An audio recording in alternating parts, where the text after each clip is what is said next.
அந்த காட்டில் வேலை செஞ்சுட்டு இருந்த வன அதிகாரிக்கு ஒரு அழகான இளம் பெண் இருந்திருக்காங்க. ஒரு தடவை ஒரு பட்டாம்பூச்சியை துரத்திக்கிட்டு காட்டுக்குள்ளே போகும்போது தூரத்தில் இந்த சிங்கம் அந்த பொண்ணை பார்த்துருக்கு. பார்த்த உடனே காதல் வயப்பட்டு நேராக அந்த வன அதிகாரிகிட்ட வந்து, உங்கள் பொண்ணை எனக்கு கல்யாணம் பண்ணி கொடுங்க, எனக்கு ரொம்ப பிடிச்சிருக்கு அப்படின்ட்டு.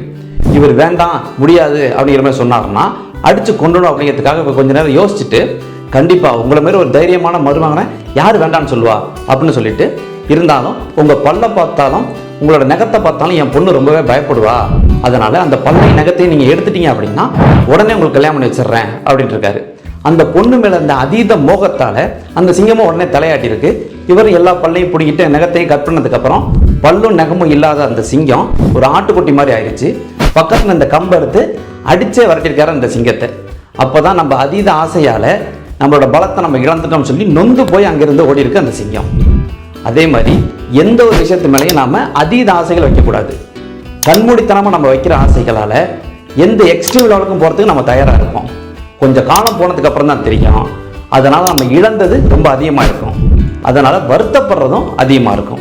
இதைத்தான் வள்ளுவர் யாதனின் யாதனின் நீங்கியான் நோதல் அதனின் அதனின் இளன் அப்படிங்கிறாரு. அதாவது எந்தெந்த பொருள்லேருந்து நம்ம விலகி வர்றோமோ அந்தந்த பொருளால் வரக்கூடிய துன்பங்கள்லேருந்தும் நம்ம விலகி வர்றோம் அப்படின்னு சொல்கிறார். அதனால் எந்த ஒரு விஷயத்து மேலேயும் அளவு கடந்த ஆசைகள் இல்லாமல் பார்த்துக்குவோம்.